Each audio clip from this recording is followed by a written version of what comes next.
Now, and Michael, too, you talked about not enough belt tightening, but even a modest initiative on family payments, and they were just taken to task by the newspapers. Yeah, well, I think this reflects the broader complacency in the Australian economy, that we're having, at the same time as we have really, the spending restraint we're showing now does come after the fastest rate of spending growth since the Whitlam government. You know, we've spent a lot of money, and so we're being forced now to belt tighten, but the community expectations are still for things like an auction over mental health care.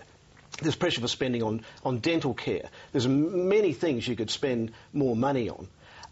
But as you say, that you just have a minor crackdown on middle-class welfare and all hell breaks loose. So I don't think really either side of politics are being upfront on how structurally sort of exposed our budget position is, and if something does go wrong... The point is, do you see, though, how tough it can be for governments these days when the media responds in the way that it did, and this was Tony Abbott's response?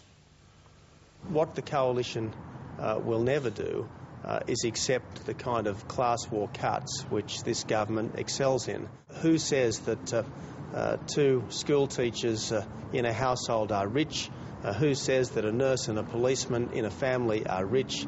I think what this government is doing is punishing people who aspire to a better life. I don't think a couple on $150,000 is rich. I don't think that at all.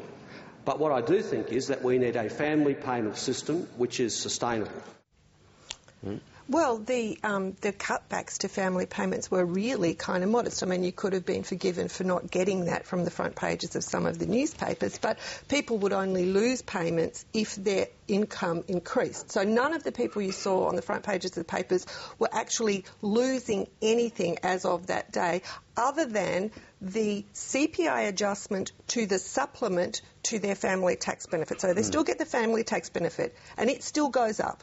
And they still get the supplement, but they lose at most $30 per child per year from the supplement to the family tax benefit. I mean, for that kind of reaction to happen to those kinds of cuts really shows that we've gotten very, very used to getting more government money all of the time. And I think it was interesting, some of those same newspapers did a study which came out the Friday before the budget, looking at the actual financial position of Australian families. And it showed that some of those same families with children on $100,000, $120,000 a year were between $8,000 and $12,000 a year better off over the past 5 years. Because of wage increases, tax cuts that are not factored in. Even taking into account inflation. So even taking into account inflation, they have more spending power. Now, clearly, families aren't feeling that. Well, every focus group in the country is telling the politicians that they're not feeling that. And the politicians are accepting it. But there were dozens of case studies, but this one was on the front page of the Herald Sun. Now,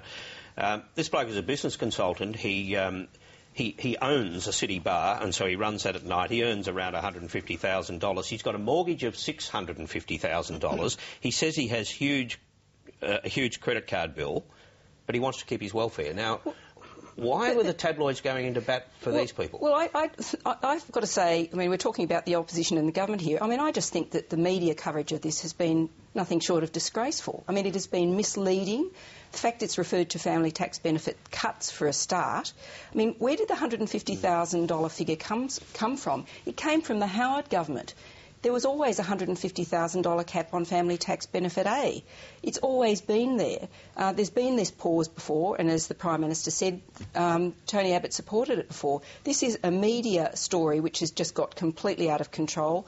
The News Limited tabloids in particular have gone out and there's some extraordinary stories where they've told people that they will be X dollars worse off, which has been wrong, and then said, tell us why you're really cross about this. Now, one of the case study you're referring to, Barry, he's saying the Gillard government has hit them with family benefit cuts. Well, not true.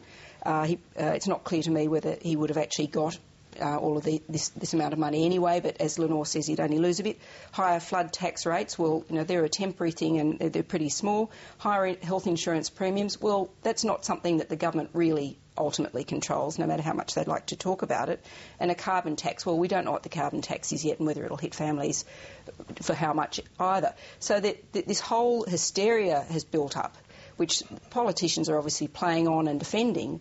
but it's almost an urban myth. I mean, it's just, to me, it's quite a bizarre reaction. It goes to that thing that people get something, they pocket it, they put it into their budget and they look for the next thing. So those increases over 5 years have obviously been completely forgotten. What people remember are the things in the CPI basket that are going up fast.